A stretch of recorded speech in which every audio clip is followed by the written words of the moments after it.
BVM and HSS to be a guest speaker this month for this distinguished series. I'm grateful to share with you the culmination of my work in the last 20 years of bringing yoga and Ayurveda together.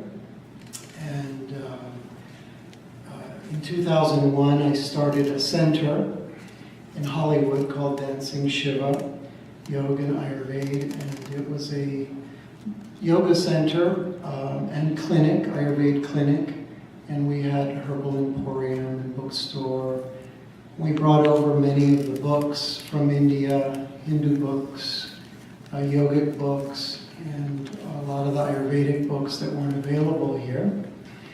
And last year this book came out. This is the cover of my book called Sun, Moon, and Earth.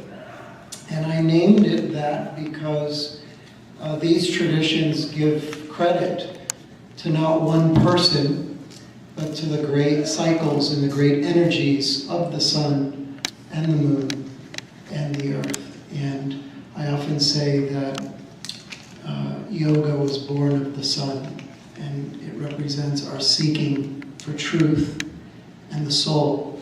And Ayurveda was born of the moon because it's a tradition of self-care.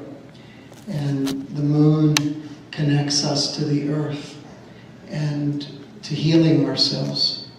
And the earth itself represents us, our manifestation in our physical bodies. So I want to take you through a journey of various chapters in my book, and some of the things that I wanted to highlight in my book, of which are misconceptions today in the commercial Western yoga movement, with the stereotyping of yoga as a fitness form. And so I spent a substantial amount of time correcting this and explaining why this misconception has occurred. Some of it is historical, and some of it is the tendency and pattern of America to tend to diminish things to a very physical and tangible form. And secondly, I wanted to give credit to the state of Bengal and to the Bengali yogis, predominantly Paramahansa Yogananda and his sampradaya, for bringing yoga, Ayurveda, and even Jyotish to the West. And a lot of people didn't know that. His guru and his guru's guru, Sri Yukteswar Lahiri Mahasaya, were very well versed in Ayurveda and Jyotish. And so those three traditions came over, and there's been a lot of misunderstanding around who the father of yoga in the West has been. And so I wanted to explain that. So I want to just go through. So this is what I love about this work and these great traditions, is that, like I said, the whole tradition is born of these cycles. And it is their movements that creates the concept of time and space.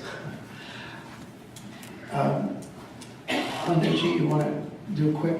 So my friend here, Pandit Samavidula, has come to do just a quick invocation for my talk today.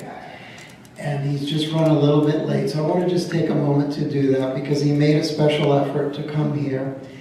And I've gotten to know his work more in the last few years. And we met at an astrology conference that I was teaching at in Sedona in the last couple of years. And I admire his work because he represents multiple traditions from Shaivite, Vaishnava, Shakta, and really represents the unity of and the diversity of seeking truth in the way he approaches this. So, you want to come on?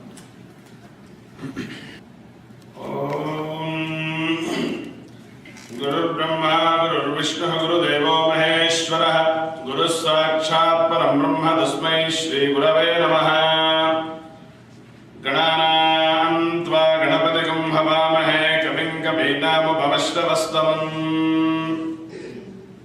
ज्येष्ठराजं ब्रह्मणां ब्रह्मणस्पद आनः शृण्वन्नोतिभिः सीदसादनम् प्रणो देवी सरस्वती वाजेभिर्वाजनीवती धीनामवित्रियवतु ॐ नमो व्रातपतये नमो गणपतये नमः प्रमथपतये नमस्ते अस्तु लम्बोदराय एकदन्ताय विघ्नविनाशिने शिवसुताय श्रीवरदमूर्तये नमो नमः नमः शम्भवे च मयो भवे च नमः शङ्कराय च मयस्कराय च नमः शिवाय च शिवतराय च त्र्यम्बकं यजामहे सुगन्धिं पुष्टिवर्धनम् उर्वारुकमिव बन्धनान् मृत्योर्मुक्षीयमामृतात् ॐ सहना भवतु सहनौ भुनक्तु सह वीर्यं करवावहै तेजस्विनामधीतमस्तु मा विद्विषावहै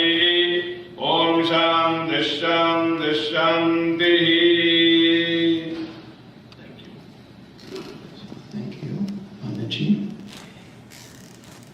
And so it is the cycle of these planets that creates the energies of Yoga, Ayurveda, and Jyotish.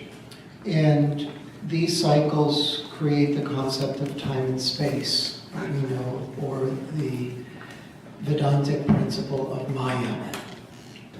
And so the vibrations of these planets, as I mentioned, give birth to Yoga and Ayurveda. And Yoga has been predominantly a solar tradition. We see various dynasties and lineages either connected to the solar line or to the lunar line. But the highest importance has always been to unify these two energies. When I first came across yoga in the late 1980s and early 1990s, just coming out of college, I tried to connect yoga to the Western approach to wellness, the concept of diet and health and wellness, and it didn't quite connect well. And so I started seeking for some compatible connection, and there wasn't much writing at the time on the relationship between yoga and Ayurveda. And I ran across some articles and some teachings about the relationship. When I realized that Ayurveda was connected to yoga, then I said, now I see the connection. Now yoga and Ayurveda have a balance to each other. And Ayurveda represents the healing system, how to take care of our bodies, how to appropriate our diet. And Ayurveda is mainly a physically focused tradition. So the emphasis is to basically balance what we call the doshas, the three dosha system. But yoga, unlike what many have thought it to be, is really much more of a tradition of the mind and unraveling the mind. And it's a tradition of awakening and expanding our consciousness. What we see in America today is a physicalized approach to yoga. But what I explained, and I will try and convince you of today, is even the use of the physical postures were practiced to change the vibration of the mind and to change the focus of the mind, change the quality of the mind. And this has been lost in yoga asana, hatha yoga tradition today. Okay, I'm going to explain this to you further. So these energies uphold nature and the power of relationships. So one of the things I wanted to explain is give importance to this power of relationship. That all of us as human beings on this planet have many relationships. We have relationships first and foremost with each other, which is the strongest bond, especially between mother and child. That relationship represents the proximity of earth, child, and moon, mother. Of the two closest planets, the moon and the earth are the closest planets of all planets. Moon planet represents mother, and also the first guru in our lives. And so the bond to the mother is very close, and the earth is us, physical body, our incarnation on this planet. And so we all come to this planet seeking something. Constantly we seek someone or something. Initially it comes by seeking a person to marry or to connect with and start a family. But even that doesn't satisfy our yearning. Even that doesn't satisfy our quest. We still question, what is this mystery? What is the purpose of life? What in this world will fully satisfy me? And I have always been fascinated with that relationship. What is it that I'm looking for? And to me, it's Divine Mother. It's the mother of all mothers. It's the love of Divine God. And that power of relationship extends into many things in our lives. What I have learned and really appreciated about the earlier Vedic traditions, particularly during Vedic era, Rig Veda and Yajurveda, is the appreciation for nature. And what we saw during that period, which we call the Satya Yuga period, is a direct relation to the divine through nature. Okay. And interesting enough, today, many people spend more time worshiping things created by man than worshiping things created by God. And we have lost the focus. God is in nature. And those forms, as Agni, as Vayu, Soma, Indra, those forms were very auspicious aspects and very sacred aspects of the divine. And so one of the points I make, and I'm going to get to this further in this talk, is that nature is the best way to link to the divine. It's alive, it's filled with energy, and the forces of the divine speak to us through nature. And I've always found it interesting that when you look at imagery of Vedic teaching of the guru and the disciples, where do you see them seated? Under a tree. And where do you often hear of great gurus or saints having reached their samadhi? Under a tree.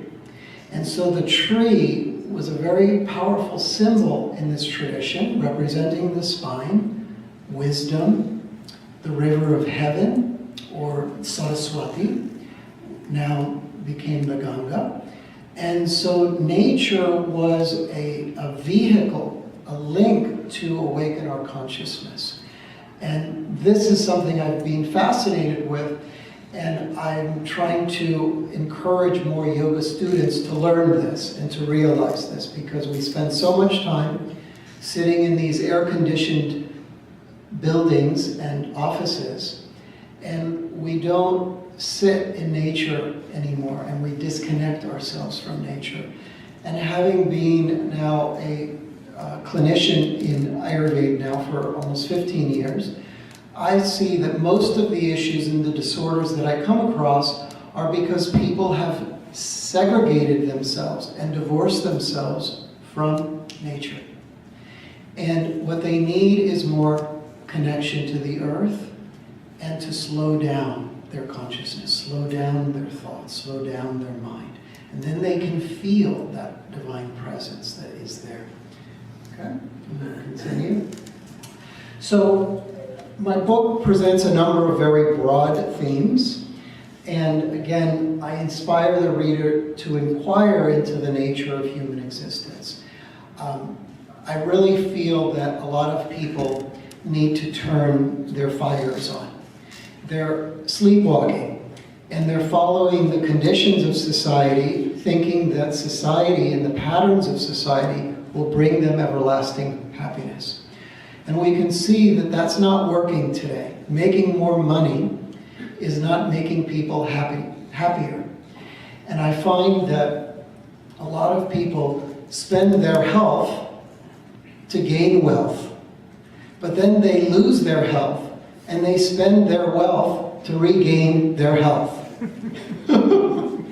The problem is that once you have spent all of your health, money cannot always buy you health. And this is not such a good thing. And Ayurveda and yoga encourage us to live a simple life, hence the adage, simple living, high thinking. So I'm a big proponent of asking yourself the question, what is your purpose? What am I here to do? And encourage everybody to follow their individual swadharma. What is it that's unique and distinct to each of us that we can give and share with this world? And much of that has been lost. And one point that I'll make with regards to this is that yoga has become what I call a cookie cutter system. We have standardized yoga, we have branded it, and we present it in a box so that we can sell tickets and make money. And many people have become very successful at that in America.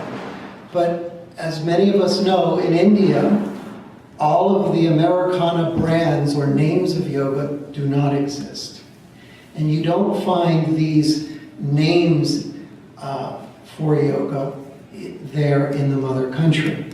And I often say that if you see a person's name before yoga, run. Because nobody has any business putting their name in front of yoga. Vivekananda would never call yoga, V's yoga.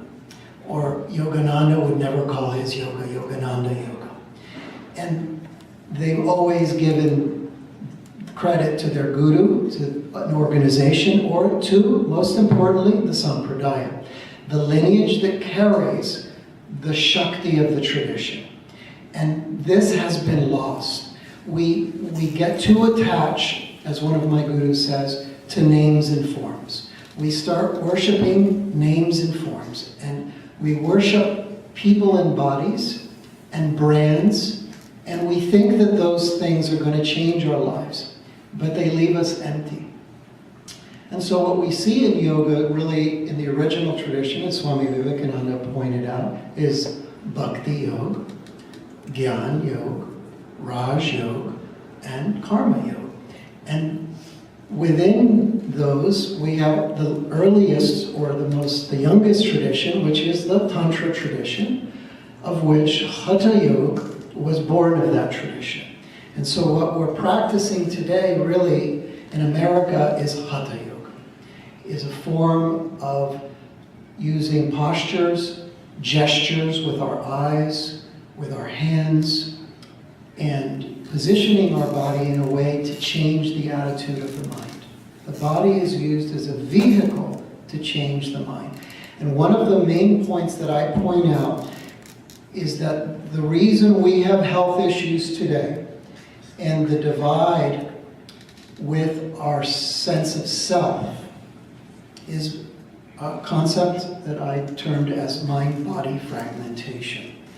The moment that we separate mind from body and we don't link and connect the mind to the body and teach the body that it is the mind that rules the body, that the body is disciplined by the mind, we have less and less discipline today than ever before over the body because of gadgets, because of technology, and we don't have any sense of control over the senses, which is one of the central themes of the Bhagavad Gita, to master your senses, to have a sense of control and discipline over the mind. When Arjuna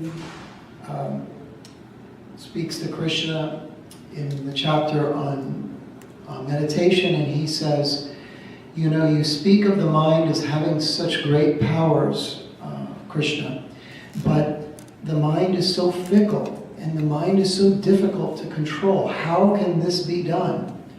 Well, Lord Krishna says, yes, I agree with you. The mind is very fickle. It is like a monkey. However, if you practice two things, one, abhyasa, which is continuity of practice. You must never give up in your effort to manage the mind. Disciplining the mind is something that we must do every moment of our life on a day-to-day basis. And this concept of continuity of practice, our sadhana, as my astrology guru once said to me when I asked him, he said, what are you doing? I said, oh, lots of sadhana. He says, well, what is sadhana? And I said, sadhana is discipline. He says, correct. And so, are we practicing discipline within ourselves?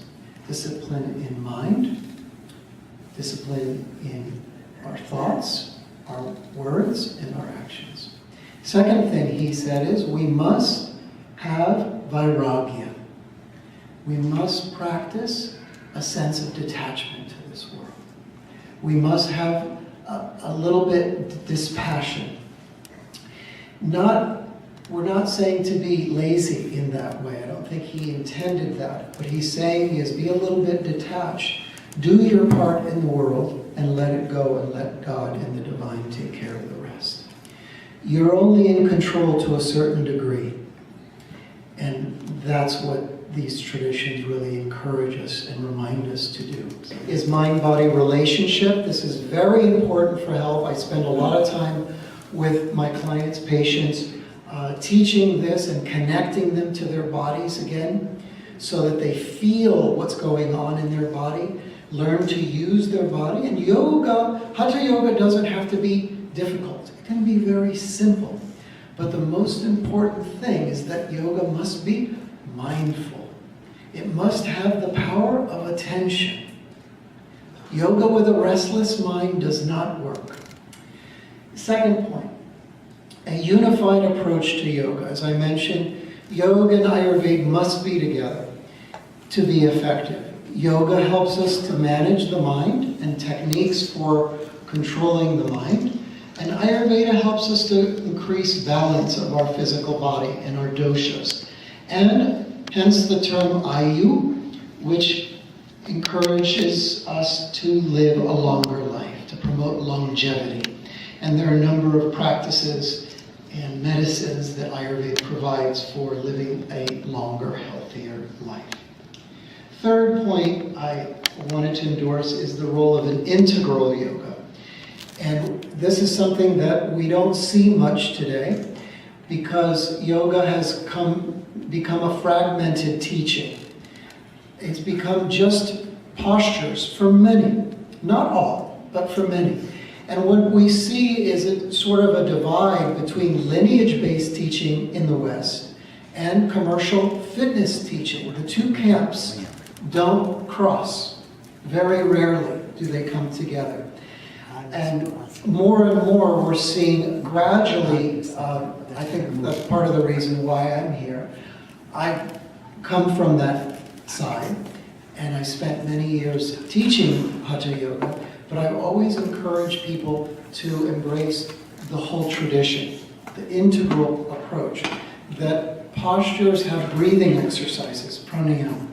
Pranayama leads to relaxation techniques. When we breathe in a deep and holistic way, we think less.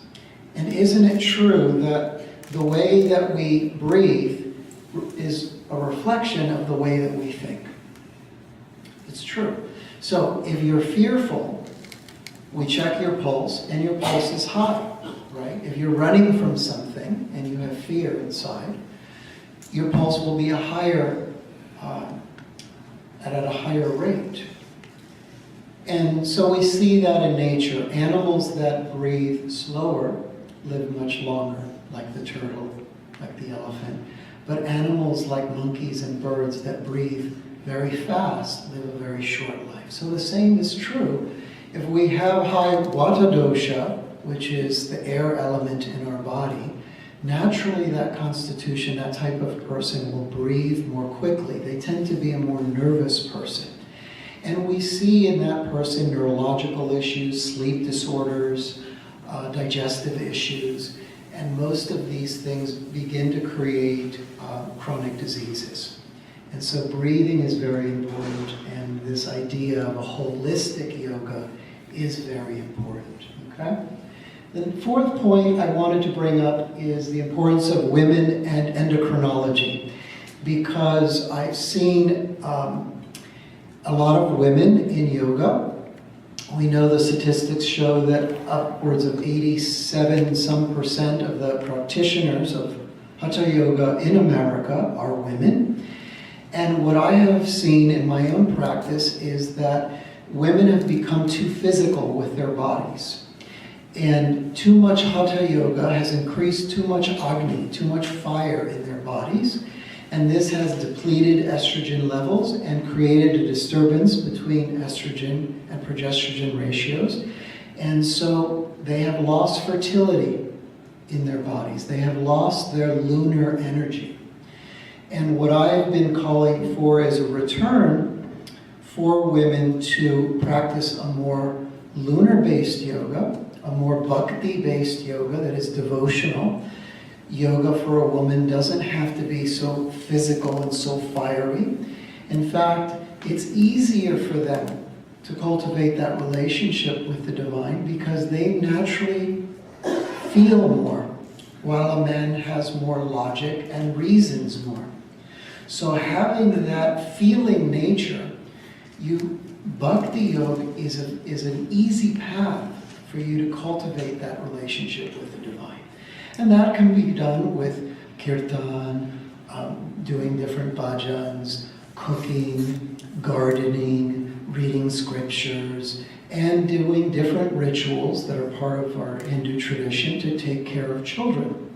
And many of these things are very important, and the devotional aspects have been lost in America. And I feel that if we want yoga to endure in the West, we must keep the devotion in it. The devotion is the nectar, the soma of the great Vedic tradition that has carried this work for thousands of years. If we remove devotion from it, it becomes scientific. It becomes sterile and tasteless. And who wants to think about God? I want to feel God, right? That's how we link to that. So, astrology. I wanted to spend a small section to explaining the misconception around the Kali Yuga. And for quite some time, many people have thought that we have been in the Kali Yuga. And this was an error that crept into Hindu almanacs going back to the medieval period. And that was some time ago.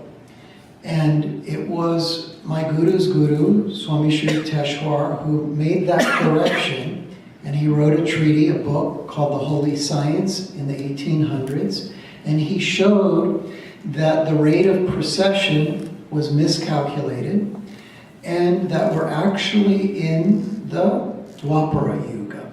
And the Dwapara Yuga began at 1700, and I'll explain some points historically that confirm that, and many other things that make much more sense than the idea that we're still in a dark age is very hard to believe with the movement and the power of Sanatana Dharma and Vedic Renaissance throughout the world. It's not coincidental.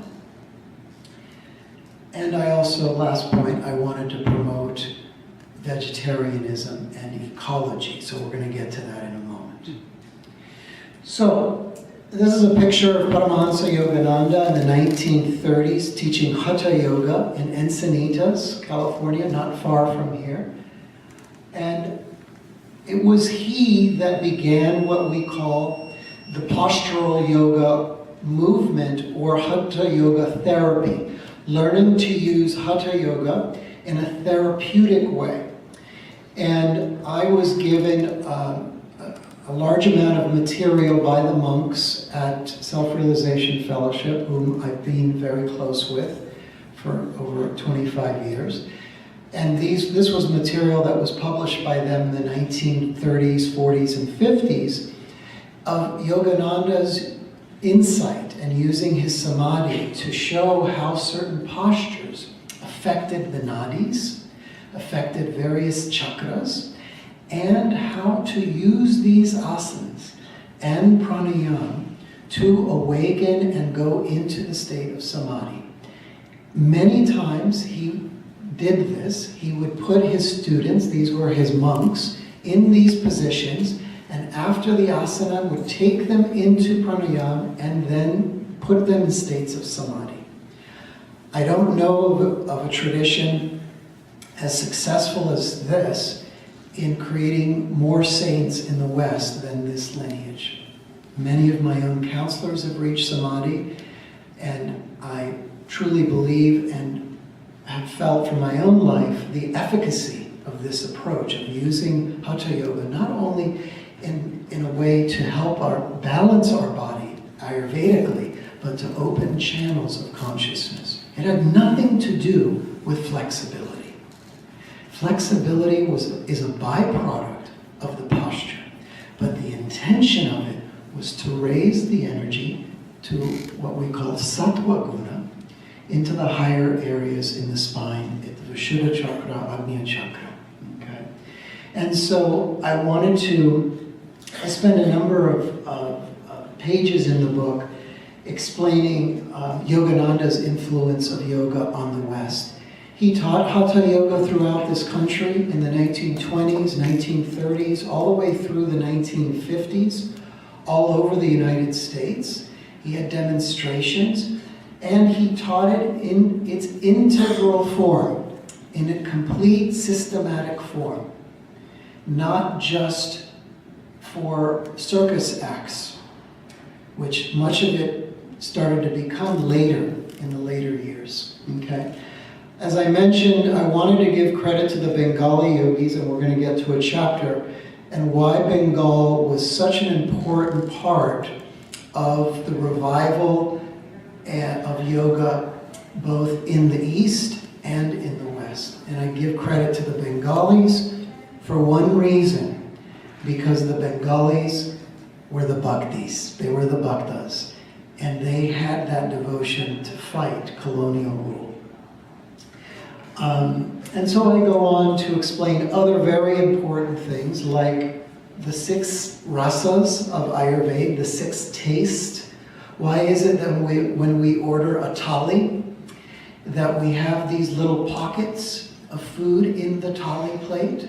And we get rice, we get raita, we get dal, and those combinations represent the 6 tastes, the 6 flavors that balance the elements of earth, water, fire, vayu, and akash. And so the diet itself was intended to balance energy. The whole system is intended on balancing energy. It's all about energy work. And point number 5 is that Hatha Yoga is ultimately used for meditation. The highest practice of both yoga and Ayurveda is to meditate. It is in stillness. We know that Raja Yoga is the highest form of yoga, and it represents the stilling of the mind and recognizing the cosmic mind beyond the ego mind, beyond the manas mind. And until we can change the minds or the attitude that humanity has within this world, nothing will change. And we've spent too much time in the West trying to change our outer world, while yoga is trying to change our inner world. It's about doing the inner work. And lastly, I'm going to get to some points on ecology. I'm a big proponent of ecology, and I want to talk about certain ecological issues that we have throughout the world and what it means truly to be ecological. So this is just a quote that I love, because Yogananda had said that Abraham Lincoln was a yogi in a previous birth. And he says, in the end, it's not the years in your life that count. It's the life in your years. And that's what this tradition is about. It's about quality, not quantity. We're trying to develop that taste and that connection to the divine. The length of our term is determined by karma and other factors.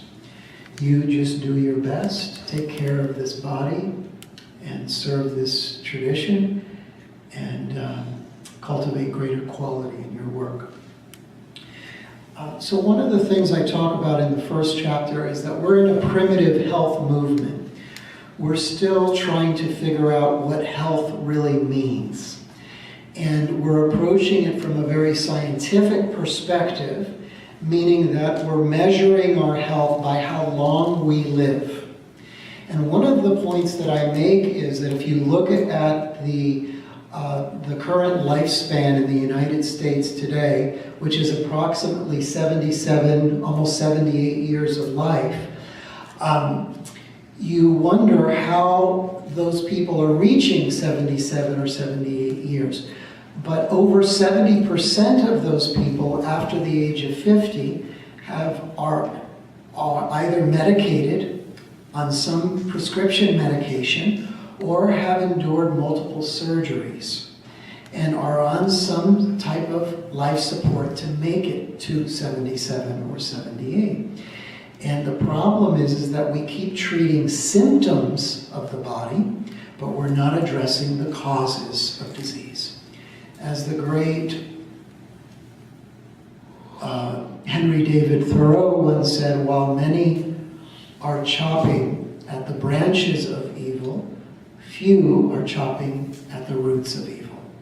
And we have to really look at what are the root causes of disease and disorder in our lives, in our health. And this is something that Ayurveda focuses on. We're not here to give people a Band-Aid and give people pills and make them more dependent on medicine and corporations and making a lot of people a lot of money. And this is building a very codependent society. What we're trying to do in Ayurveda is educate people and make them independent. And as I often say, the best health care is self-care. If you take care of yourself, you don't need Obamacare. And the last person or the last people that you want taking care of your health are government officials. I assure you that. Who are they to tell us what health is?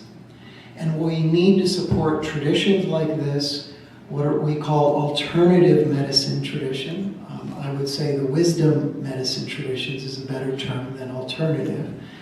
And give support to nonprofit organizations and independent practitioners that are practicing Eastern medicine, which are really preventing diseases on this planet. We have to focus more on prevention. All right, I'm going to go to the next slide. So I wanted to give credit to a number of individuals for bringing yoga to the West, and some of them look familiar to you, and some of them may not. The first one is probably the most well-known, which is Ramakrishna Paramahansa. And I give credit to him for being the great-grandfather of the renaissance of yoga and Sanatana Dharma in the Dwapara Yuga.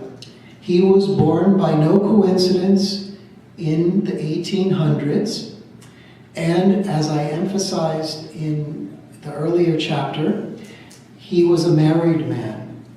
And so he represented that relationship of male and female or sun and moon. And many have believed that you have to be a monk, you have to be a saint to reach samadhi. Not true. And a contemporary of his is the second gentleman next to him, which is Lahiri Mahashaya, who was initiated into the Kriya Yoga teaching by Mahavatar Babaji, also during the same time in the 1800s. And he revived the Kriya Yoga lineage that Babaji had said had been dormant for many millenniums, and it was he that would usher that teaching through by sending Yogananda to the West eventually. And then we have Vivekananda, which to me represents the earth. If you have Paramahans Ramakrishna as the sun, Sharada Devi, his wife, as the moon, and Swami Vivekananda as the child of the earth, the messenger to the West to awaken Sanatana Dharma in the West, and died at a very young age. Interesting enough, the person next to him, who was a very big influence on my life, years ago, my teacher encouraged me to seek him, and I went to Uttarakhand to find his cave, his gufa, and I went and I found it, and I had a wonderful experience there. His name is Ramtirth, and he only lived 33 years, but he met Vivekananda in Lucknow and heard him speak. The next day, Vivekananda died, and Ramtirth took sannyas.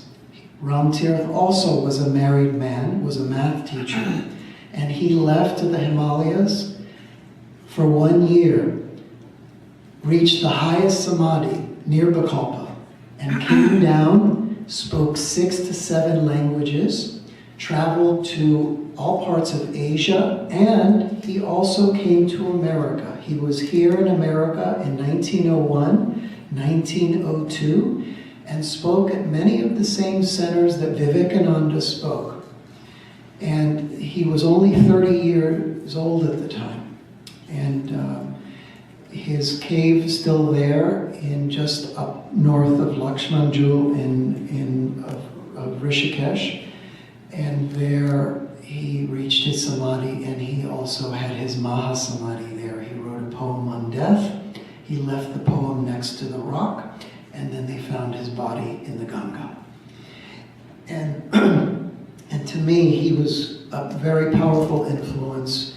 In fact, Ananda Mahima was a big supporter of Ramtirth, Swami Shivananda, Nehru, and even Yogananda. Many of them looked to this young monk as an incarnate of Lord Ram. Very powerful. So in this second chapter, I spend time explaining the yugas and where this era of the Kali Yuga came up and why we are no longer in the Kali Yuga. And one of the mistakes that was made is that when you take the rate of precession, which means the rate at which the sun and these planets, this group of planets, moves around its center. This means that the sun, like the moon and the earth, also has a relationship. Who is the sun's partner? We don't know, because we can't see the sun's partner yet. The sun's partner is very far away. But we know that when two objects come closer together, they increase in their speed. That means that their magnetic energy increases. The relationship that the sun shares to this distant star, which many believe is the star Sirius, is that as the sun gets closer to this star, consciousness rises on the planet. Hence the power of magneticism between these two planets. And so what we're seeing now is an awakening of Vedic culture and Vedic Dharma throughout the world. It happened between first India and America, and then it started to flower and spread throughout the world. Is that happening by coincidence in the last century? I don't think so. Why did this not start to happen 500 years back or 1,000 years back? Why did Adi Shankara not initiate this movement? If you look at the number of saints and the great sages that have appeared between 1850 and 1950, this world has been blessed with more great yogis than at any time in human history. And they have come to usher us into the new age of higher consciousness. Okay? And I recognize Modi as a prime example of this, that we're seeing now the revival of Hindutva in Bharata as a true sign of the Dwapara Yuga, that now for the first time we have a yogi as PM. And yoga is being supported in India for the first time with different ministries like Ayush and different departments. In fact, my teacher just last year, 2 years back, Pandit Vamadev Shastri, was given the highest second civilian honor, along with Bill Gates, of Padma Bhushan by Modi. And he is given now a lot of support for yoga, for Ayurveda and the Vedic Dharma in the New Age. And if this isn't a true sign of this movement now, we have a lot to be grateful for, that so much is happening and we're witnessing this in the span of our own lives. In just the last 20, 30 years, so much has changed throughout this world. And I'm grateful for the work that he's doing and his connection to RSS and some of the earlier Hindu movements that went through a lot of trouble and struggle to get to where we are today. A lot of people put in a lot of blood, sweat, and tears to get us to this point today. And I want to thank him for that. And we're also in an age of technology. If we, one monk often says to me, and he holds the phone to his ear and he goes, Dwapara Yuga. Cell phone is not a product of the Kali Yuga. This is, technology is a part of advancing space annihilations, okay? Time and space. So chapter 3, if you look at this figure, I had an artist do this. This represents the view of what we call the Pancha Mahabhutas, the 5 great elements in the Samkhya philosophy, in our tradition, with the earth at the bottom. And the earth rules the Muladhara chakra, and then the legs and the hips area represents the water element with the urogenital systems and excretions. And then the mid part of the body is fire, procreation, conception, metabolism, digestion. And then you see air with the clouds around the chest for respiration and the Anahata chakra. And then if you look at the top of the head, what do we see is a moon. So in esoteric yogic thought, it is always presented that the sun is predominant in the lower centers of the body and rules the Muladhara, Swamithisthana, and Manipur chakras. And the higher centers represent the moon centers. So what we're trying to do is awaken the sun. What is the sun? Truth, consciousness, awareness, mindfulness, so that the sun does what? Illuminates the qualities of the moon. And this, to me, is about also a new revival and respect for women, that we have to begin to regard those souls in female bodies as sacred and respect them as Paramahansa Ramakrishna did to his wife Sharda Devi. He worshipped her as the goddess, and he looked at her as sacred and divine. And we still have much work to do with this regard. The way that we treat women is a reflection of the way that we treat this world. We pillage and we destroy and we take from this earth like we do to women. And we've seen this even in this America. It wasn't long ago that a woman couldn't vote in this country. It wasn't long ago that a woman had not nearly half the rights that a man had in this country. And we forget that. And that included also those of the dark skin and many of the issues that we see in this country and other countries because of colonial rule and prejudices. So this represents awakening of the moon, connection to the earth, and how do we do that with Ayurveda? How you treat yourself is also a reflection of how we treat this planet. If you treat yourself well and you have self-care for yourself, you naturally will care for the animals and for nature because you recognize that they are not different than you. They are not separate of you. That you are connected to these forces as living aspects within yourself. So this chapter is dedicated to promoting yoga as one form of yoga. I got a little bit tired of being asked the question, well, what type of yoga do you practice? What is the name of the yoga? And I says, well, I practice one yoga, and that's yoga.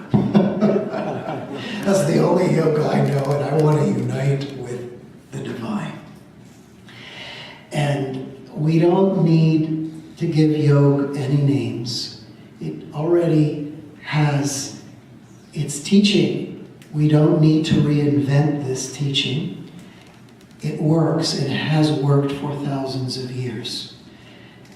All we need to do is continue to be messengers of it and share this great teaching with others.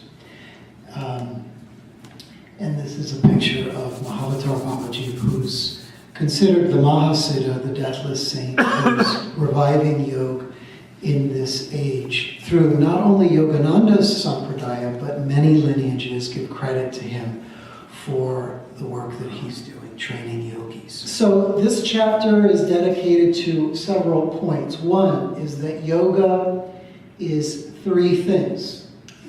First, it is self-discipline, that you must take responsibility for what we call sadhana. You must have sadhana. Each and every one of us is responsible for ourself, for our actions, for our health, and we have to stop pointing the finger. Two, supportive community. You know this as sangha or satsanga. Sadhana goes with sangha. If I have heard one thing more than anything else from Swami Maheshananda, who I've spent the last 10 to 12 years with, he has said over and over and over again, satsanga, satsanga, satsanga. You must spend more time in sangha with community, because we know that environment is the greatest influence in our lives. We know that collective energy is more powerful than we are. And when we get together, as we are today, and that's why I love these gatherings, we increase our power, and the quality of our consciousness gets better and better.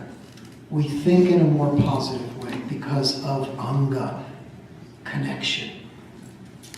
Third point is serving others. And this tradition, we encourage service to others, and that we're here to serve everyone as our brother and our sister. We know this term as seva. So sadhana, sangha, and seva are what I call the three S's of these teachings.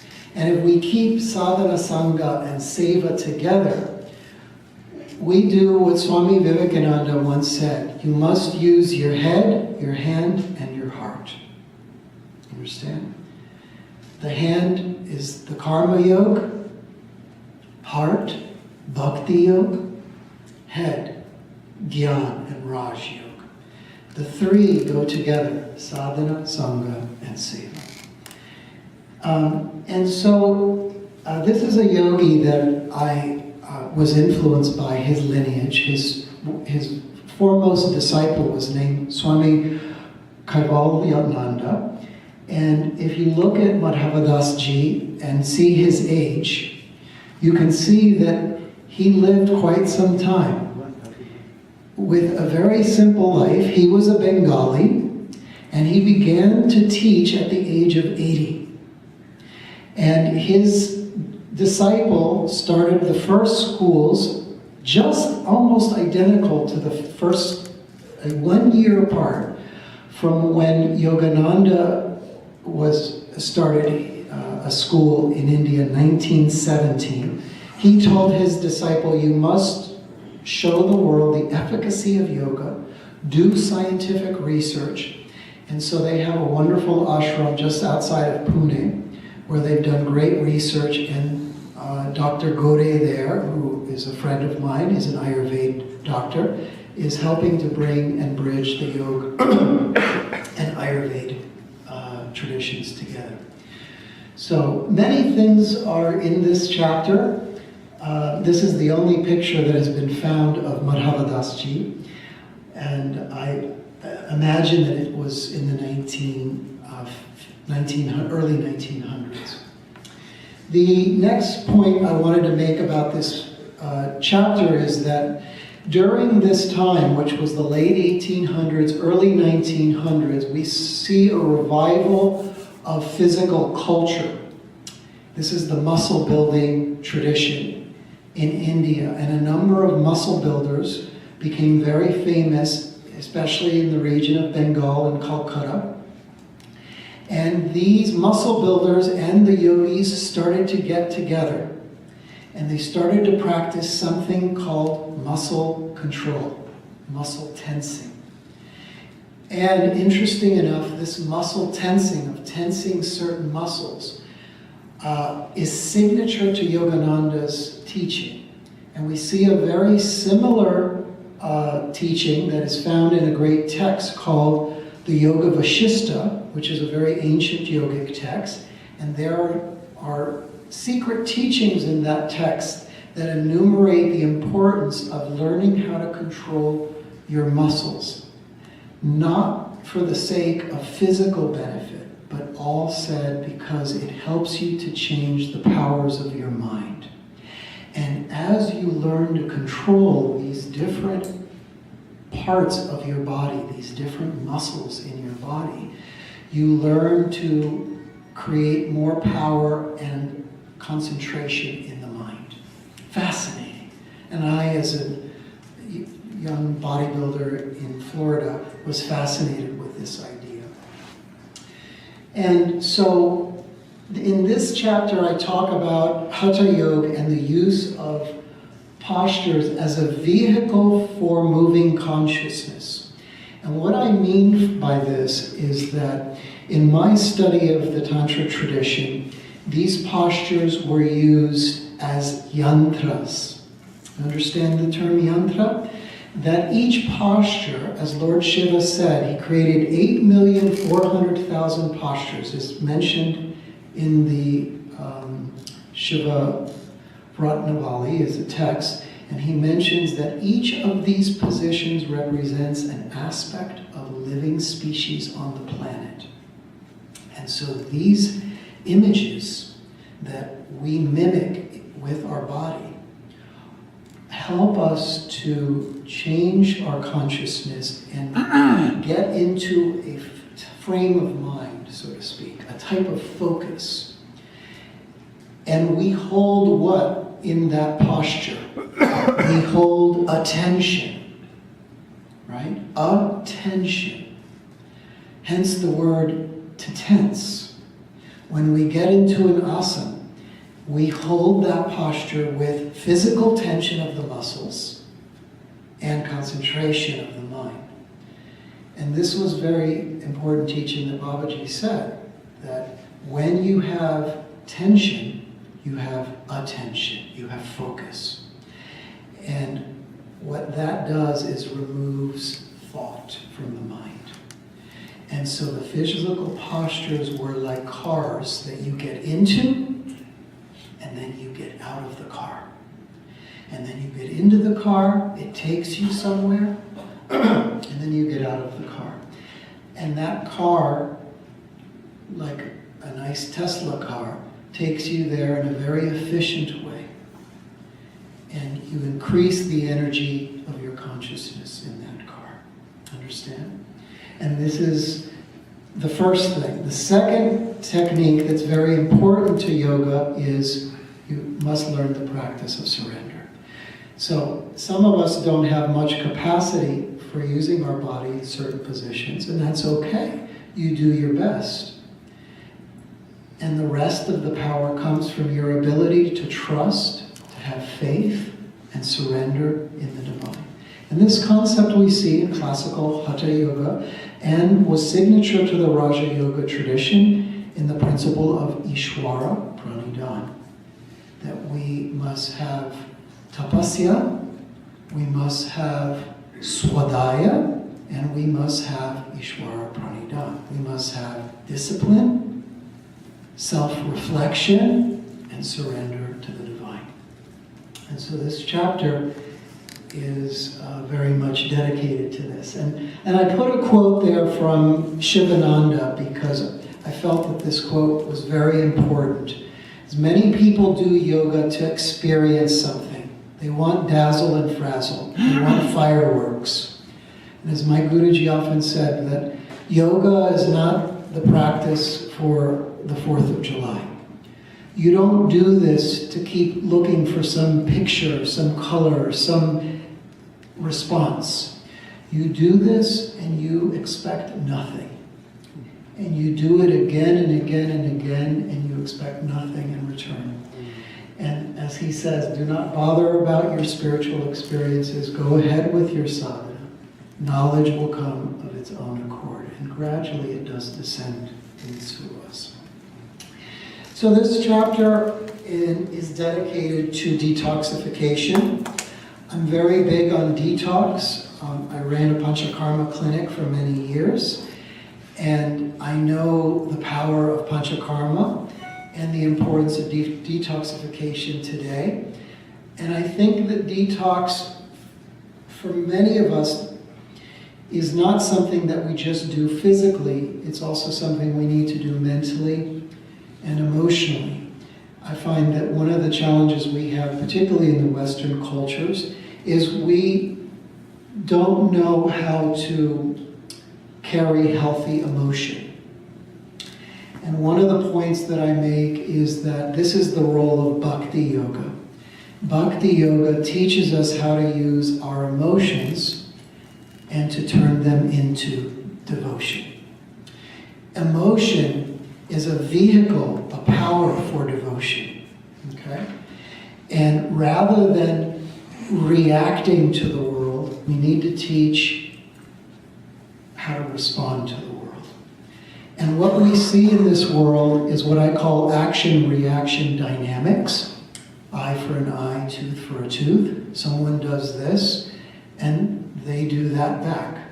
One buys a nuclear weapon, then the neighbor buys a bigger nuclear weapon. And this is action-reaction dynamics. This is all ego-based consciousness. And ultimately, it could lead to the destruction of this planet.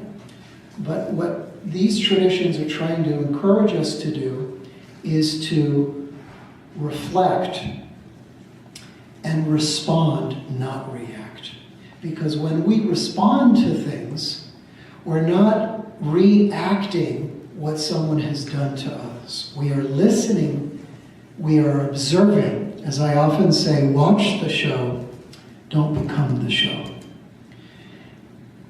It's wonderful to go to the play and go to the theater, but if you take the theater out and reenact that show, we're in trouble.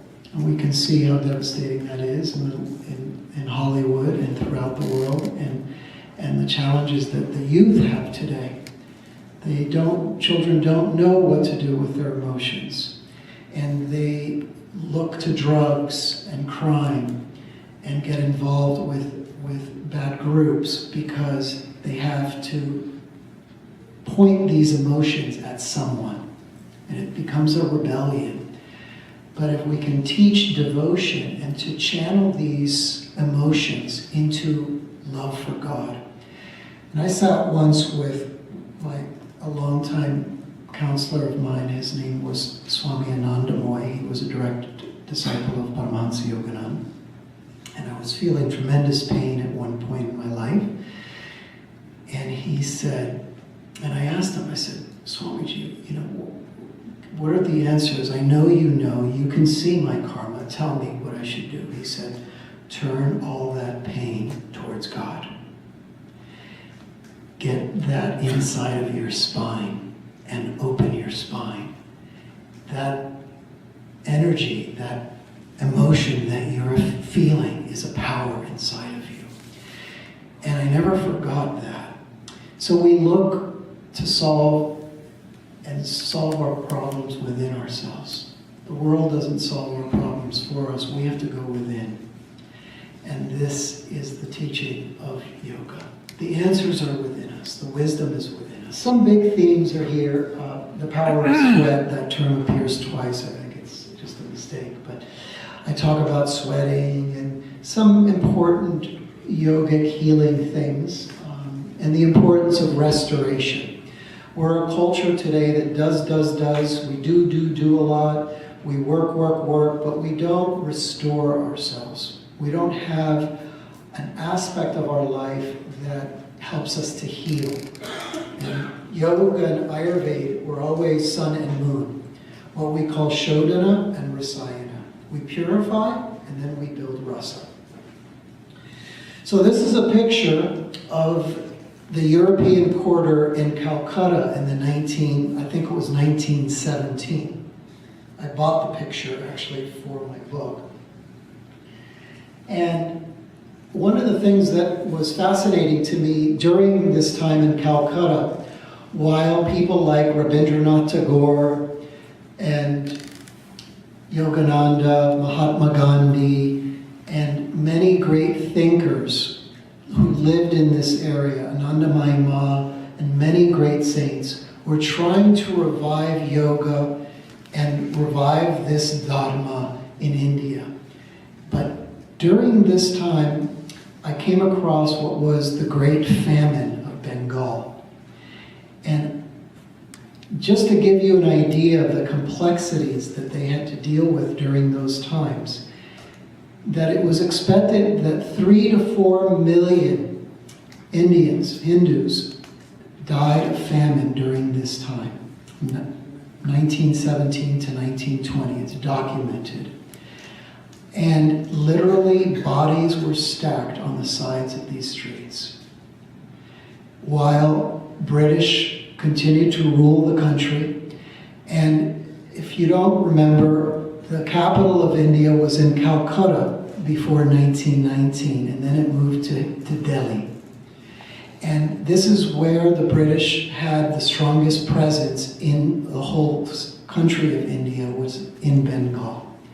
And this is where the yogis began their fight and to begin to build their morale and the strength and their connection to their bodies and a connection to their faith. And imagine trying to revive yoga while people didn't even have enough food to eat, enough water to eat. And this was done because the British were taxing the Indian farmers high taxes for foods, and they couldn't support their farms anymore.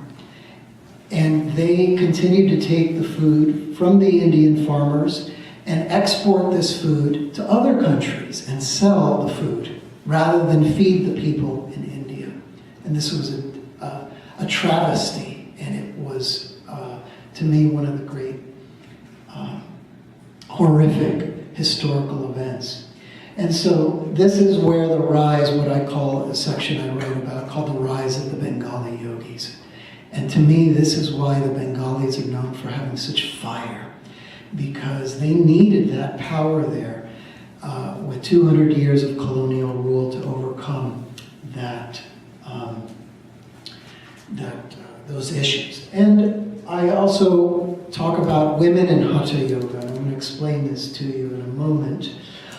This is a chapter, I'm not going to spend too much time on this, but this is a chapter where I explain about 35 of the classical asanas of the Hatha Yoga tradition, and I give you the symbolism of what these postures mean, the therapeutic benefits, the Ayurvedic benefits, and the spiritual benefits.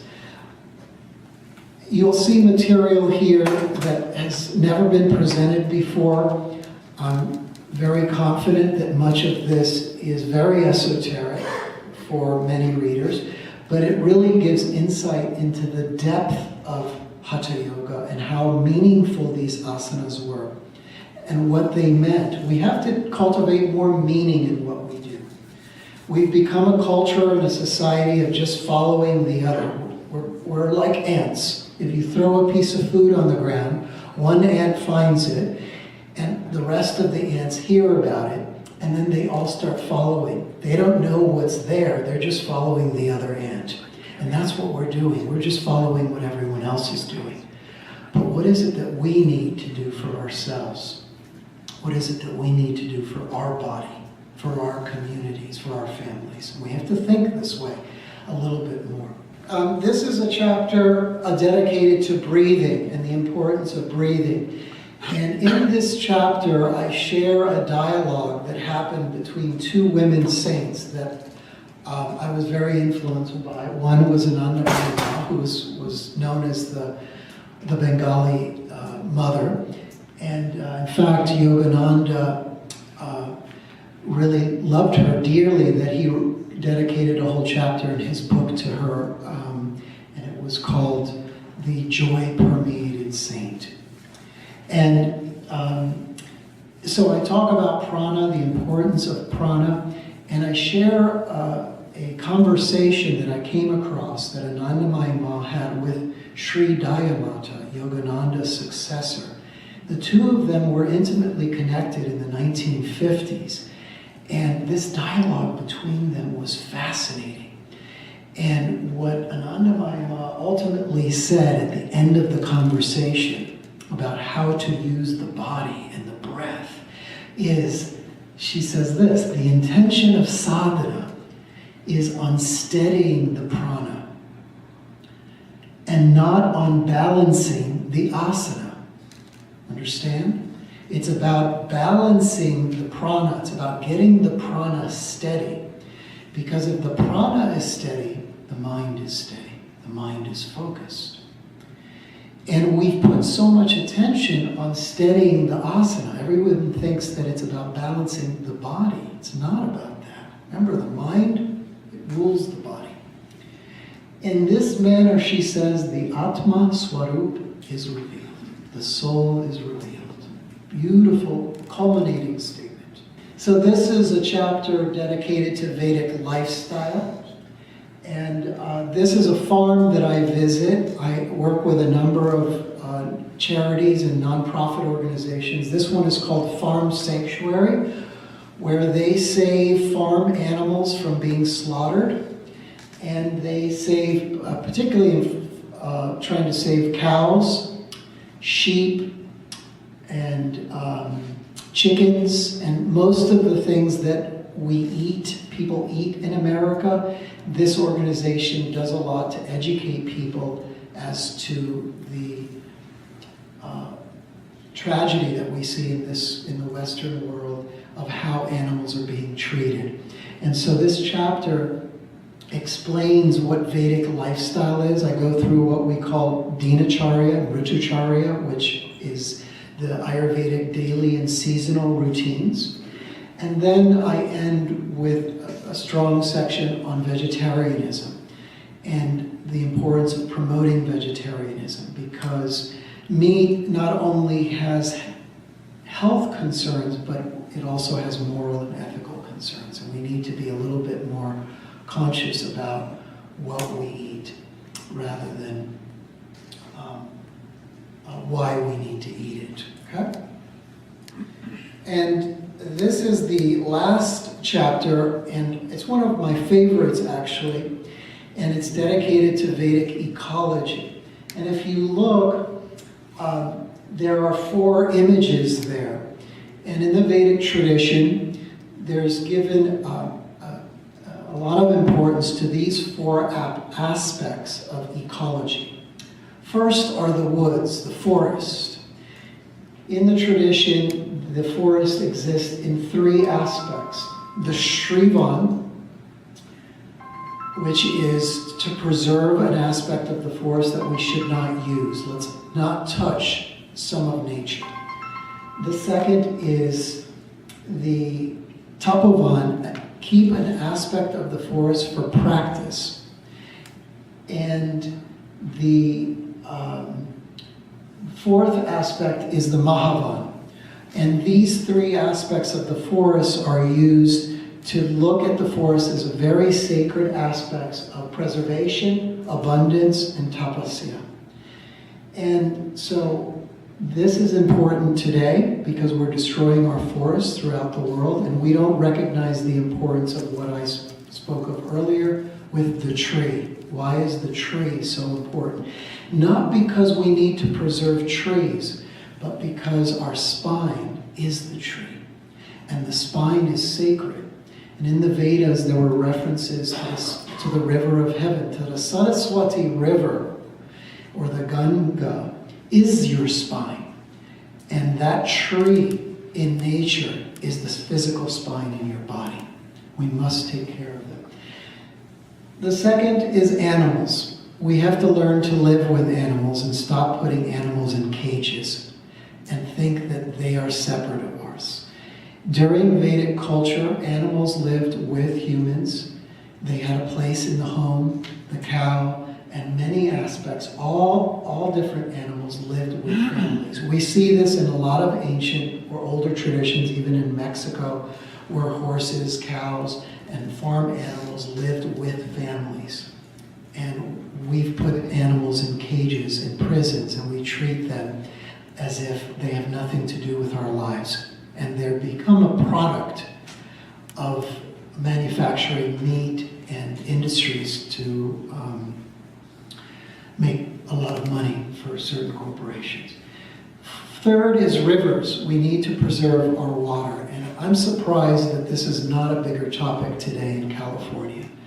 Do you realize that we have had in California, in this area of California, 1 day of rain?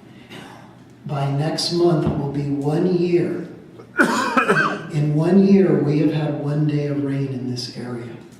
Not a good thing. While we continue to water lawns and golf courses, and people fill up bathtubs with water, water is symbolic of Vishnu. And we must preserve water as sacred. And recognize that if water is not being dropped on this region of where we are living, we have to change our relationship to how we're living in this area and use water in a different way because we're abusing it and we continue to take it for granted. Do you know that there are tens of millions of people, and some of you know this, throughout rural parts of India that do not have enough water to drink today? In 1 week, they're lucky if they get a pail of water. And some of them walk miles to get a pail of water. And meanwhile here, we just throw water away. Water is sacred and it heals us and it keeps our humanity alive. And we need to be a little bit more considerate. And the fourth thing is children. We need to take care of our children and we need to have a little bit more consideration in how we educate children. I'm convinced that education is a means to liberation. If we educate people more and more, particularly of the importance of these Vedic principles, rather than teaching people how to make more money, let's teach them how to make more honey. And I'm making the honey of devotion, not money in the bank account. As I said, money can't buy you health. And we spend our health to make wealth, and we have it all wrong. And so these are things that I explain in this chapter. I took initiation, and I was given the Sanskrit name Maheshananda by a very close guru and teacher of mine. His name is Swami Jyotirmayananda. He's the last living disciple of Shivananda Maharaj. And I'm grateful for that because I begin my Vanaprashta stage of life just this week. And I have been a close devotee of Lord Shiva for many years. Hence my connection to yoga and Ayurveda. And this is a quote that he shares for my book. And in the book I share a number of pranayams and techniques that he taught me over the last 10 to 12 years. And he is still alive today. He just turned 87 years old last week. And his ashram is in Miami, where I grew up, and it's just a few blocks from my childhood home. And I'm grateful that every time I go home to visit, which is a lot, I always spend time with him, and I do bhajans for him, and I spend private time with him. And lastly, I wanted to give credit to these individuals. One is the gentleman next to me, which is Phil Goldberg, whom has spoken for BVM and HSS. And he wrote the foreword to my book, and I really like Phil because he's doing wonderful work to educate people on Hinduism and Vedic Dharma and the history of that in America. The gentleman in the far right was my longtime teacher and mentor, Vamadev Shastri, who I credit for bringing me into Hindu Dharma and teaching me yoga, a lot of yoga, Ayurveda, and Jyotish. And I have continued to follow his line and his approach of promoting the integral teaching of this tradition to all types of people and all types of organizations, both here and in India. And so I still work very closely with him for the last 20 years. And the woman seated is his wife, who is a dear friend of mine as well, and I've worked with them very closely. He helped me to start my first programs in yoga and Ayurveda. They were the first programs that I started in this country. And he, David Frawley, wrote the introduction to my book, so I'm very grateful. And that concludes my talk on these themes of my book and this topic of sun, moon, and earth. And I'm very thankful for your support and for being here. I'm happy to take